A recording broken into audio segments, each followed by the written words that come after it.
नमस्कार, मैं डॉक्टर किरण प्रकाश झरकर। बापूजी ने हमें 1 से 9 पाठ में कर्ण के जीवनी के ऊपर इतना अप्रतिम और अमोघ ज्ञान प्रदान किया है। बापूजी, पहले तो आपका बहुत बहुत धन्यवाद और इस एपिसोड में नमस्कार। नमस्कार। श्रोताओं की ओर से और मेरे भी ओर से बापूजी को ये विनती की मैंने कि बापूजी कुछ स्पेशल पार्ट करने के ऊपर उसकी मालिका थोड़ी और 4-5 पार्ट की हम बनाते हैं। बापूजी, आपने भी हाँ बोला। मेरे मन में और श्रोताओं के मन में कुछ सवाल थे कि ये जो महाभारत हुआ है ये भारत का सबसे बड़ा युद्ध है। बापूजी, आपने इतना अच्छा ज्ञान कर्ण के बारे में दिया, कर्ण के जीवनी के ऊपर जैसे जैसे आप बताते गए हमें वैसे वैसे ज्ञान प्राप्त हुआ और हमारे श्रोताओं के और मेरे मन में ये सवाल पैदा हुए हैं। उस सवाल का जवाब लेने आज हम आपके पास पहुँचे हैं। मेरा पहला सवाल ये है बापूजी कि ये जो महाभारत हुआ, ये महाभारत श्री कृष्ण जी और कर्ण जी ये दोनों रोक सकते थे, इन्होंने ये क्यों नहीं रोका? आपने बोला कि 40 लाख तक लोगों का नरसंहार 18 दिन में हुआ। ये बहुत बड़ा युद्ध था। तो ये श्री कृष्ण जी और कर्ण ये दोनों इतने महारथी थे, वो अपने बुद्धि चातुर्य से ये बहुत बड़ा युद्ध जो होने जा रहा था ये रोक सकते थे, ये क्यों नहीं रोका? कर्ण, आपने बापूजी बताया कि कर्ण इतने महान थे, उनका त्याग, उनका दान, उनका शौर्य, इस पर आपने हमें जो बातें बताई थी।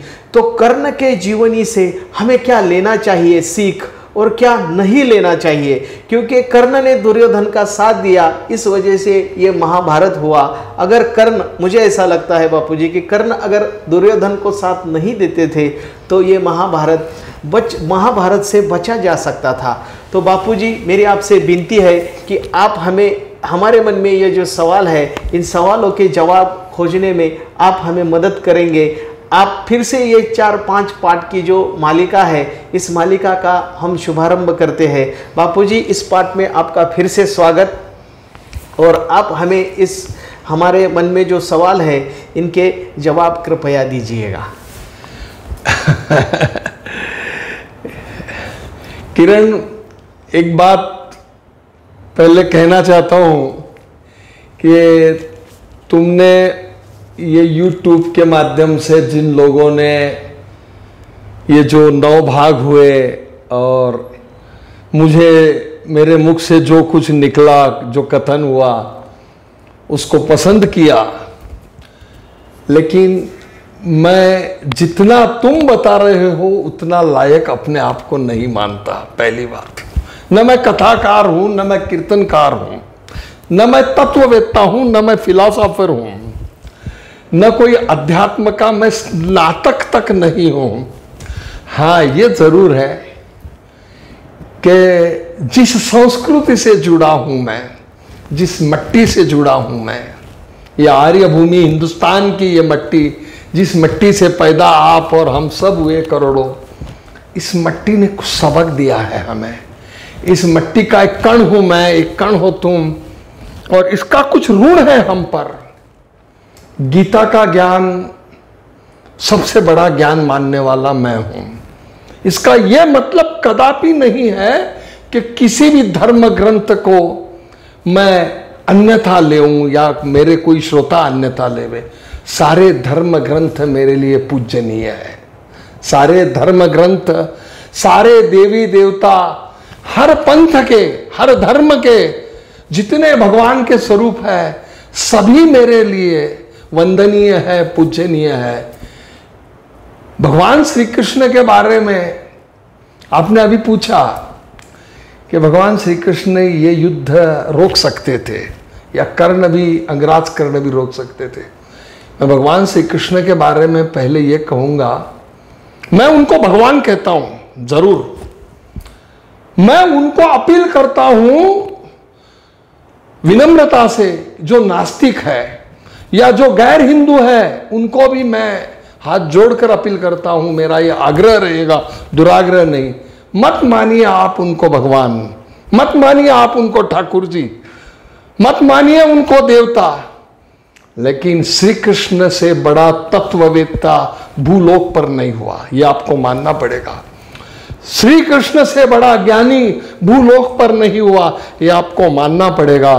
और श्री कृष्ण से बड़ा ज्ञान का दाता भी इस भूलोक पर नहीं हुआ, ये आपको मानना पड़ेगा। और यही महाभारत में बताया गया है, यही गीता में बताया गया है।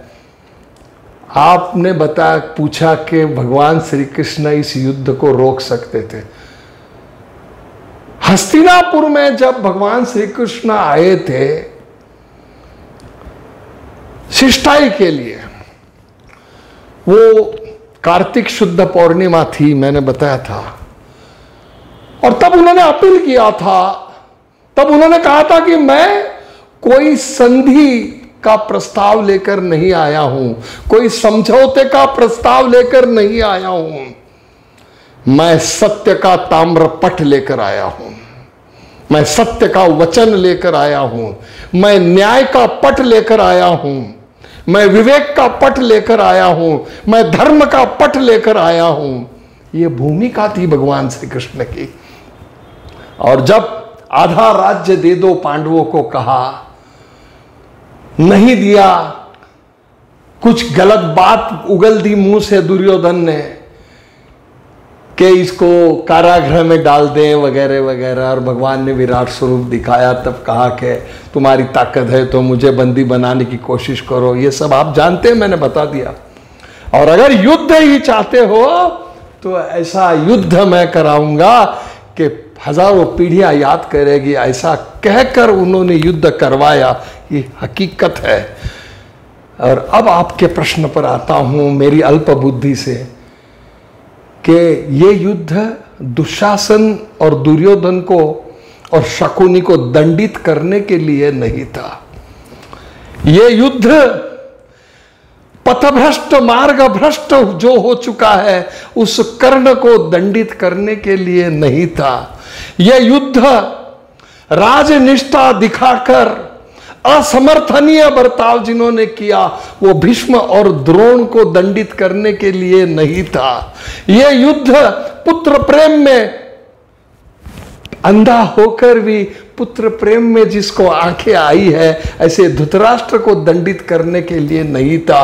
यह युद्ध दो भाइयों की राजगद्दी के लिए नहीं था। यह प्रश्न था मानवता का, यह प्रश्न था विश्व कल्याण का, यह प्रश्न था धर्म का, यह प्रश्न था नीति का। आखिर जीवन का अर्थ क्या होता है किरण? भगवान श्री कृष्ण ने जो हमें सिखाया है, जीवन का अर्थ क्या होता है?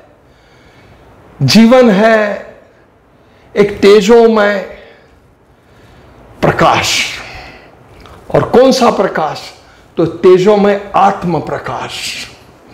और ये तेजोमय आत्म प्रकाश की अनुभूति भोगवाद में लिपटे हुए, किसी लालसा में, मोह में, माया में लिपटे हुए प्राणी को कभी नहीं हो सकती। जो मोह माया में लिपटा हुआ है, जो किसी लालच में लिपटा हुआ है, जो किसी रिश्ते के बंधे में लिपटा हुआ है, बंधा हुआ है और कह रहा है कि मैं बंधु धर्म निभा रहा हूं, कोई कहता है मैं पुत्र धर्म निभा रहा हूं, कोई कह रहा है मैं मित्र धर्म निभा रहा हूं, कोई कह रहा है कि मैं पिता का धर्म निभा रहा हूं, कोई कहता है मैं पति का धर्म निभा रही हूं। ये सारे रिश्तों के धर्म हैं। मानवता का धर्म इससे कुछ ऊपर है। वो भगवान श्री कृष्ण ने ज्ञान का प्रकाश गीता के माध्यम से हमको दिया। यह प्रश्न था कि दुशासन, दुर्योधन, इन व्यक्तियों को खत्म करने का प्रश्न नहीं था। दुशासन, दुर्योधन और शकुनी जैसे लोगों को खत्म करते वक्त जो निरपराध थे लेकिन निष्ठा से बंधे थे, वो द्रोण और भीष्म और कर्ण, ये ताकत थी इस अधर्म की। यह अधर्म की ताकत कर्ण, द्रोण, भीष्म, कृपाचार्य, अश्वत्थामा, ये ताकत थी। इन सबको मिटाने के लिए दुशासन और दुर्योधन को मिटाना भगवान श्री कृष्ण को चुटकी का खेल था। जिन्होंने बाल्यावस्था में अपने सगे मामा को मुक्के मार मार के खत्म किया, जिन्होंने शिशुपाल को खत्म किया, जिन्होंने नरकासुर को खत्म किया, उन कृष्ण को दुशासन और दुर्योधन को खत्म करना कोई कठिन काम नहीं था। यहां मैं एक बात बताना चाहूंगा।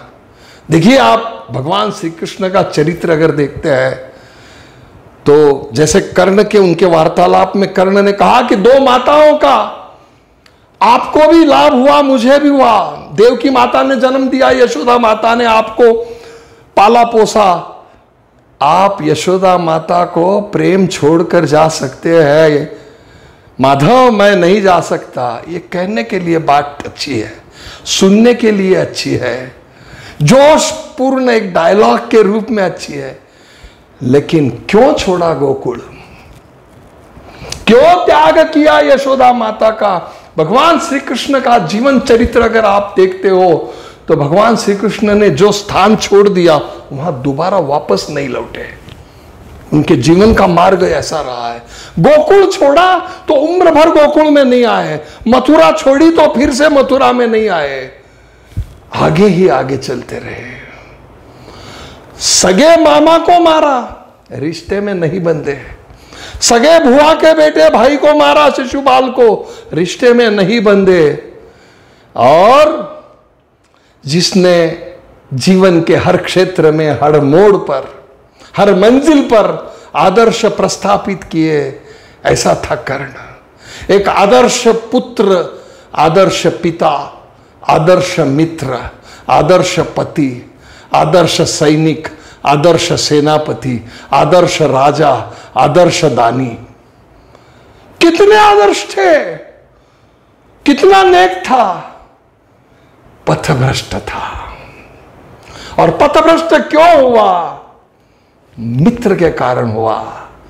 मुझे तो व्हाट्सएप पर ऐसे भी संदेश आए हैं, कहने को कहते हैं, मैं किसी का नाम नहीं लूंगा, कुछ मित्रों ने, मैं बताना जरूरी नहीं, आप जानते हो, मैं अपना निजी जीवन सार्वजनिक जीवन में जीता हूं। राजनीतिज्ञ लोगों के साथ मेरी मित्रता है और उन मित्रों की वजह से शत्रुता भी है। तो कहते हैं कि जीवन के इस रास्ते पर चलते हुए मौत सामने है ये मालूम होकर भी युद्ध में भाग लेने वाला कर्ण जैसा मित्र चाहिए।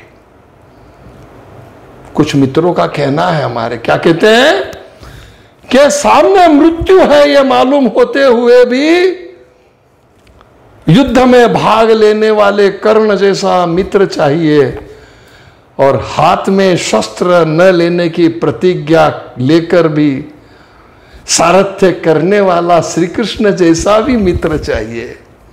आपको सब ये जो चाहिए ना, ये आपकी लालसा है।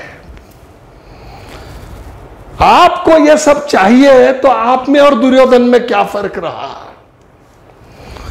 दुर्योधन ने कर्ण का इस्तेमाल किया है। कर्ण का पूरा जीवन खर्च हुआ है। नीति के लिए हुआ? नहीं हुआ। धर्म के लिए हुआ? नहीं हुआ। राष्ट्र के लिए हुआ? नहीं हुआ। किसके लिए हुआ? परिवार के लिए हुआ? नहीं हुआ। मित्र के लिए हुआ, और मित्र के लिए वो भी मित्र को दिए हुए वचनों के लिए हुआ। तो इससे सीख ये मिलती है कि आप कोई भी धर्म निभाइए। हमारे संस्कार, हमारी संस्कृति ने ये पाठ हमें पढ़ाया है कि आप पुत्र हो तो पुत्र धर्म निभाइए, आप पिता हो तो पितृ धर्म निभाइए, आप बंधु हो तो बंधु धर्म निभाइए, आप पति हो तो पति का धर्म निभाइए। हमारे यहां क्या होता है, एक मिसाल देता हूं आपको। हर आदमी चाहता है कि सीता जैसी पतिव्रता पत्नी हमें मिले। अरे आप राम और सत्यवान नहीं बन सकते तो सीता और सावित्री जैसी पत्नियों की लालसा क्यों रखते हो? आप चाहते हो कर्ण जैसा और श्री कृष्ण जैसा साथी मिले, उसके लिए अर्जुन बनिए। आप दुर्योधन बनकर कर्ण के साथ की अगर अपेक्षा करते हो तो वही महाभारत, वही अधर्म का खेल। किसी धर्म को निभाते हुए कहीं चोट आपने भी खाई होगी किरण, निजी जीवन में मैंने भी खाई होगी। यहां निजी जीवन कोई प्रकट करने के लिए मैं नहीं उपस्थित हूं, लेकिन एक बात कहूंगा, भगवान श्री कृष्ण ने नरसंहार कराया, 40 लाख लोगों को मरवाया, धर्म की प्रतिष्ठा की, नीति की प्रतिष्ठा की, जीवन की राह दिखाई। जीवन का ध्येय क्या है? तो अमिट अमर सत्य, यही जीवन का ध्येय है। और अंतिम जो ध्येय है, सत्य जो अंतिम है, वो है दिव्य आत्म प्रकाश। वो मानवता को दिखाने के लिए जब नीति धर्म इनके ऊपर लालसा हावी हो जाती है, लालसा जब हावी हो जाती है तब युद्ध किए बिगर कोई मार्ग नहीं रहता, इसलिए युद्ध हुआ। भगवान श्री कृष्ण की नीति के बारे में 2 लाइन मैं एक कवि की भाषा में कहूंगा। विश्व शांति के पुजारी हैं हम, विश्व शांति के पुजारी हैं हम विध्वंसक नहीं हैं। विश्व शांति के पुजारी हैं हम, विध्वंसक नहीं हैं। और अकारण किसी नरसंहार के हम प्रशंसक नहीं हैं। अकारण किसी नरसंहार के हम प्रशंसक नहीं हैं। विश्व बंधुत्व का और मानव कल्याण का संदेश गीता ने दिया है हमें। विश्व कल्याण का संदेश गीता ने दिया है हमें। हम किसी युद्ध के समर्थक भी नहीं हैं, मगर मानवता के ये दुश्मन जान ले, अहिंसक हैं हम, नपुंसक नहीं है। वाह, क्या बात है बाबू। यह है भगवान श्री कृष्ण का सबक। हर धर्म में अहिंसा सिखाई है। जैन धर्म को मैं क्यों प्रणाम करता हूं? तो उनका ब्रीद है अहिंसा। इसका मतलब यह नहीं है कि बाकी के धर्म ने अहिंसा सिखाई है। हर धर्म ने अहिंसा सिखाई है। हर धर्म ने अपना कुछ एक ब्रीद बनाया है। जैन धर्म उसका बेस है अहिंसा। हिंदू धर्म में भी वही सिखाया है। ईसाइयों में भी अहिंसा ही सिखाई है। इस्लाम ने भी अहिंसा सिखाई है। हिंसा का समर्थन किसी समुदाय ने, किसी संप्रदाय ने, किसी मजहब ने, किसी धर्म ने दुनिया में नहीं किया, और अगर किया है तो वो टिका नहीं। शिशुपाल की मां को भगवान श्री कृष्ण ने वचन दिया था। भुआ आई थी द्वारका में बेटे का जीवन दान मांगने के लिए। शिशुपाल को कहा था कि मैं तेरे बेटे को मैं माफ करूंगा 100 गुनाह होने तक। कितने गुनाह होने तक? 100। लेकिन 101वां गुनाह वो नहीं कर पाएगा। हम अहिंसा के पुजारी है। 100 गुनाह तक माफ करना ये हमारी संस्कृति है, लेकिन 101वां गुनाह वो नहीं कर पाया। इंद्रप्रस्थ में राजस्व यज्ञ के वक्त, जब राजस्व यज्ञ के वक्त यजमान पद पर भगवान श्री कृष्ण का चुनाव हुआ, भगवान श्री कृष्ण का पाद्य पूजा जब युधिष्ठिर ने की, तब शिशुपाल ने उनको अपमानित किया, और शिशुपाल को तब भगवान ने चेतावनी दी, बस शिशुपाल अब एक लफ्ज निकालो, 100वां अपराध हो गया है तुम्हारा। और 101वां अपराध आते ही इनके हाथ से सुदर्शन निकल पड़ा। क्या सिखाया हमको? माफी भी दो, क्षमा भी दो, अहिंसा का समर्थन भी करो, लेकिन एक हद तक। उसकी एक मर्यादा है, और वो मर्यादा जब लांघ जाए सामने वाला, वो अमर्याद हो जाता है अधर्म के रास्ते पर, वो अमर्याद हो जाता है अनीति के रास्ते पर, वो अमर्याद हो जाता है अन्याय के रास्ते पर। तब आपको अंग्रेजी में जिसे टिट फॉर टैट कहते हैं, वो रास्ता अपनाना पड़ेगा। गीता ने हमें यह सबक दिया, भगवान श्री कृष्ण ने हमें यह सबक दिया। इसलिए भगवान श्री कृष्ण ने युद्ध का निर्णय लिया और युद्ध करवाया। अब आपका सवाल था कि कर्ण भी युद्ध रुका सकता था। बिल्कुल, ये तो सत्य है कि कर्ण ही कौरवों की ताकत था। अगर कर्ण अपने भाइयों में लौट जाता था तो युद्ध नहीं होता था। कैसे लौट सकता था कर्ण? कर्ण की जगह कर्ण अपने जो जीवन कर्ण ने जिया, प्रत्यक्ष सूर्य पुत्र था, कुंती जैसी क्षत्राणी का पुत्र था, उसके खून का एक एक बूंद उसे अंदर से चेतावनी देती थी।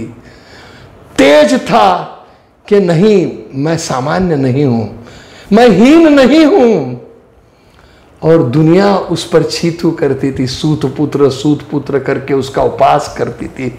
ऐसे में देखिए, एक बात है, आपको कहीं जख्म हो गया है, इस जख्म पर ठंडे पानी की पट्टी कोई रखता है और कोई नमक छिड़कता है, आप किसको पसंद करेंगे?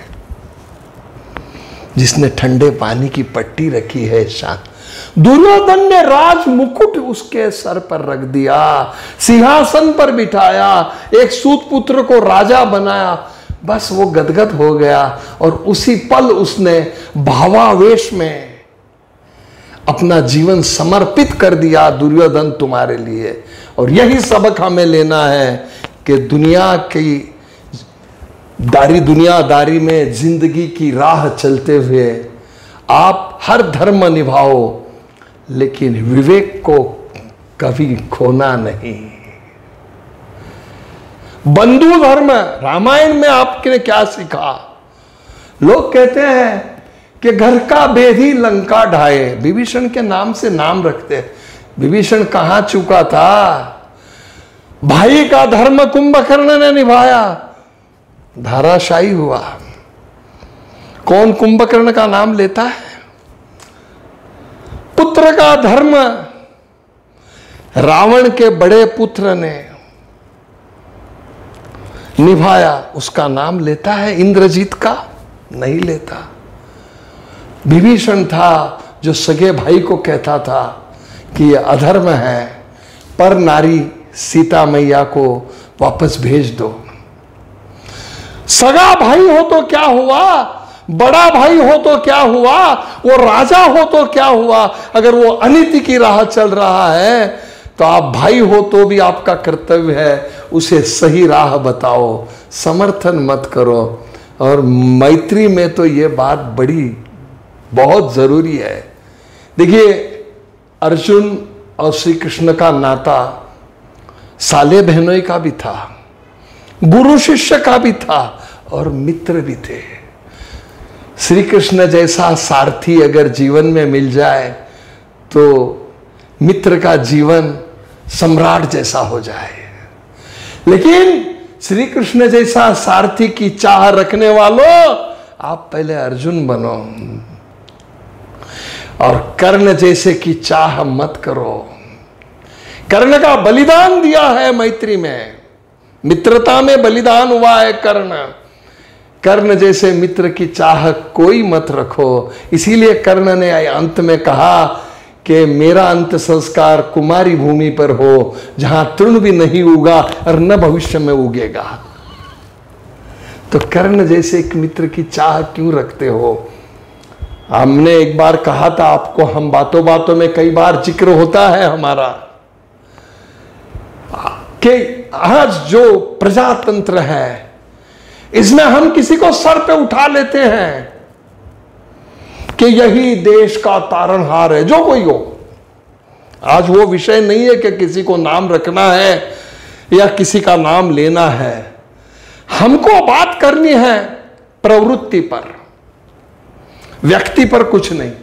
और अगर ट्रिमेंडस मेजॉरिटी, थंपिंग मेजॉरिटी किसी को दे देते हैं, अमर्याद सत्ता किसी को बहाल कर देते हो, तो वो अपने रास्ते पर बहक जाता है, पथभ्रष्ट हो जाता है, मार्गभ्रष्ट हो जाता है, और उसे वहां तक पहुंचाने वाले हाथ मलने के सिवा कुछ नहीं कर सकते, पछताते रहते। ये पछताने का आप पर मौका न आए, ये पछताने की नौबत आप पर न आए, ये संदेश भगवान ने दिया है। मैं भी ये पिछले 9 एपिसोड के माध्यम से जो भी कुछ बयान करता रहा हूं, मेरा भी उद्देश्य यही है। छोटी मोटी किरण आपने खाई, मैंने खाई, और सुनने वाले हर दर्शक ने अपने अपने निजी जीवन में खाई है, कहीं ना कहीं खाई है। किसी ने कोई धर्म निभाते हुए खाई है, वो पितृ धर्म होगा, पुत्र धर्म होगा, बंधु धर्म होगा, पति धर्म होगा, लेकिन ज्यादातर चोटे खाने वाले मित्र धर्म निभाते हुए ही देखे गए हैं दुनिया में। इसलिए मैं कहता हूं कि अगर मित्र गलत राह पर चल रहा है, दुर्योधन गलत राह पर है, और तू उसे छोड़ दे, ये भगवान श्री कृष्ण ने जब कहा था, तब अगर कर्ण मान जाता तो ये युद्ध ना होता। सही है, लेकिन मित्र प्रेम में इतना बह गया था वो, और उसके दिमाग में वही था जो कभी आपके भी दिमाग में आया होगा, कभी हमारे भी दिमाग में था और आता है कि नहीं, मुझे मित्र धर्म निभाना है। अरे मित्र चाहे कुछ भी करे, उसका समर्थन, अंधा समर्थन मत करो। क्या सीख दी है हमको कर्ण ने? कर्ण के जीवन से हमने क्या सीखा? महाभारत से हमने क्या सीखा? अंधा समर्थन मत करो, अविवेकी समर्थन मत करो, विवेक पूर्ण जीवन की राह चलो। रामायण का पात्र श्री प्रभु रामचंद्र जो नायक थे, वो पूर्णतः अनुकरणीय हैं, और महाभारत के भगवान श्री कृष्ण कदापि अनुकरणीय नहीं, चिंतनीय है। देखिए, एक और आपको बात याद आती है मुझे, पृथ्वीराज चौहान सम्राट आपको याद है। मोहम्मद गजनी का था ना, 17 बार आक्रमण किसने किया? मोहम्मद गजनी, घोरी ने किया, गौरी। 17 बार उसको पृथ्वीराज चौहान ने जीवन दान दिया, 17 बार खदेड़ा उसको। 18वीं बार एक बार पृथ्वीराज हारा और उसके हाथ लगा, तो उसको वो ले गया अपने देश, और उनको बड़ी कष्ट देकर, आंखें निकालकर, उनके हाल कर करके उनको मारा। क्या सीखा हमने? हमको स्कूल में पढ़ाया गया 17 बार जीवन दान दिया। नहीं, गीता ने ये नहीं सिखाया हमें। एक बार दिया ठीक है, अरे दूसरी बार मत छोड़ो उसको। ये गीता ने सिखाया है हमें।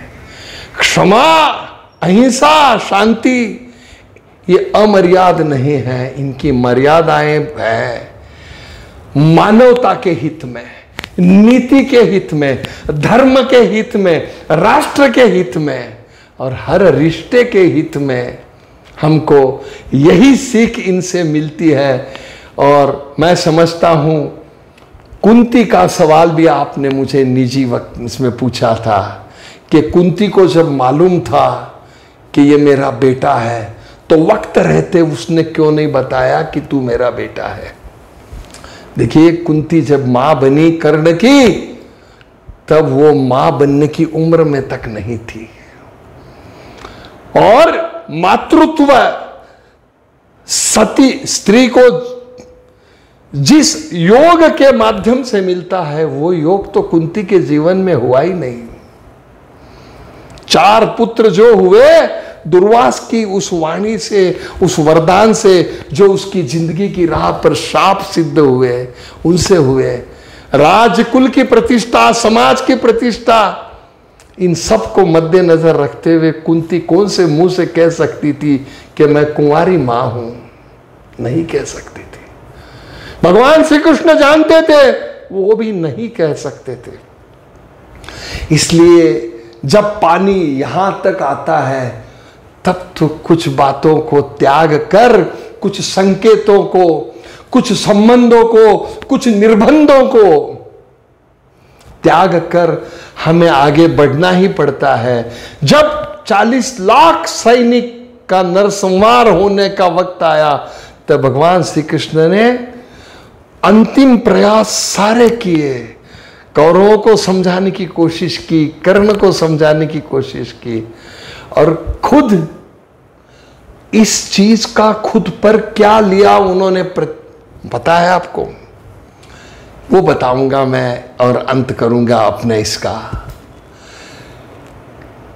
कुरुक्षेत्र से जो लौटे 40 लाख लोग मारे गए, 5 पांडव, 6ठे भगवान श्री कृष्ण और 7वें अश्वत्थामा, यही लौटे हैं। भगवान श्री कृष्ण गांधारी से मिलने जाते हैं। 100 पुत्र उसके मारने के बाद, कर्ण को भी मारने के बाद, भगवान श्री कृष्ण गांधारी से मिलने जाते हैं, धृतराष्ट्र से मिलने जाते हैं। आपको पता है वो किस्सा? बड़ा लंबा किस्सा है, शॉर्ट में बताऊंगा। तब भीम को कहते हैं कि धृतराष्ट्र तुमसे गले मिलेगा, गले नहीं मिलना है, और लोहे का एक भीम बनाते हैं मूर्ति। और अंधा धृतराष्ट्र, जिसके यहां अंदर आग लगी होती है कि मेरे 100 पुत्रों को मारने वाला यह भीम है, इसको मैं यूं जकड़ूंगा आलिंगन में और चूर चूर कर दूंगा। उस अंधे की ताकत को भगवान श्री कृष्ण जानते हैं। अनीति की, अधर्म की भी एक राक्षसी ताकत होती है, पाशवी शक्ति होती है। उससे टकराने के लिए युद्ध या मुत्सद्देगिरी, कुटिलता, उसी को अपनाना पड़ता है। जैसे देखिए आचार्य चतुर्सेन जैसे एक साहित्यिक हुए, क्या कहते हैं वो, कि आर्यावर्त में सेनापति 3 ही हुए। आर्यावर्त में सेनापति कितने हुए? 3। पहले भगवान श्री कृष्ण, दूसरे महाराणा प्रताप, और तीसरे छत्रपति शिवाजी महाराज। वाह, क्या बात है। क्यों कहते हैं वो? तो ये 3 ही व्यक्ति महामानव ऐसे थे जिनको मेरी ताकत क्या है इसका तो अंदाजा हर एक को होता है, लेकिन दुश्मन की ताकत का अंदाजा भली भांति लेते थे। राजपूत शूर थे, वीर थे, महारथी थे, लेकिन मैं राजपूतों पर नहीं बोलूंगा, लेकिन राजपूत राजाओं पर जरूर कहूंगा कि 50,000 मुगलों की सेना पर 1500 राजपूत सेना टूट पड़ी और कट मरी। ये कहां की नीति है? इसको कौन अपनाएगा? इसका समर्थन कौन कर सकता है? नहीं, मैं मूर्खता तो नहीं कहूंगा, किसी को चोट नहीं पहुंचाना चाहता, लेकिन सरासर ये मूर्खता है। ये मूर्खता भगवान श्री कृष्ण ने नहीं की। हल्दी घाटी के युद्ध के बाद ये मूर्खता महाराणा प्रताप ने नहीं की, और शिवाजी राजे ने तो शुरुआत से ही छुप छुप के वार किए और दुश्मन को काटते रहे, उसकी ताकत को काटते रहे। भगवान श्री कृष्ण ने यही किया, राणा प्रताप ने यही किया। मराठी में गनीमी कावा कहते हैं जिसको, उसी को सेनापति कहते हैं। ये 3 अगर नहीं होते तो हिंदू संस्कृति नहीं होती, आज ये संस्कार नहीं होते हमारे। तो गांधारी से मिलते हैं, भगवान श्री कृष्ण चरण स्पर्श करते हैं, और गांधारी आंखों में पट्टी बंधी हुई कहती, कौन? द्वारकाधीश श्री कृष्ण? कहते हैं हाँ माते। उसकी आग लगी है, उसकी कोख सूनी की, 100 पुत्रों को मरवाया, जवाई को मरवाया, बेटी को विधवा किया। तो कहते हैं आया है तू मुझे मिलने, जानता है तूने क्या किया। भगवान कहते हैं प्रायश्चित मांगते हैं, मैं तेरा अपराधी हूं माते। भगवान क्या कहते हैं, मैं तेरा अपराधी हूं माते, तेरे 100 पुत्रों को मैंने मरवाया, मैं तेरा अपराधी हूं, लेकिन यह जरूरी था मानवता के लिए, जो मैं अभी बता चुका हूं। तो कहती है तू जानता है कि मैं आग की पट्टी खोलकर तुझे भस्म कर सकती हूं। तो कहते हैं कि हाँ माते, जो तुम दंड दोगी वो लेने के लिए तैयार हूं। श्री कृष्ण को भगवान इसलिए हम कहते हैं कि दंड भी भुगतने का सामर्थ्य और कुवत जो रखता है मानवता के कल्याण के लिए, उसी को भगवान कहा जाता है। तब गांधारी ने श्राप दिया उन्हें कि तुम्हारा यादव कुल 3 तप चलेगा। एक तप 12 साल का होता है, 36 साल सिर्फ चलेगा यादव कुल। और तुमने जैसे इन भाइयों में लड़ाई करवा के कटवा के ये सब खत्म किया, तुम्हारा यादव कुल भी आपस में कट कर मर जाएगा और खत्म हो जाएगा। 3 तप के बाद यादवों का सर्वनाश हो जाएगा। भगवान ने वो प्रायश्चित, वो दंड स्वीकार किया और चले, इसलिए उनको भगवान कहते हैं हम।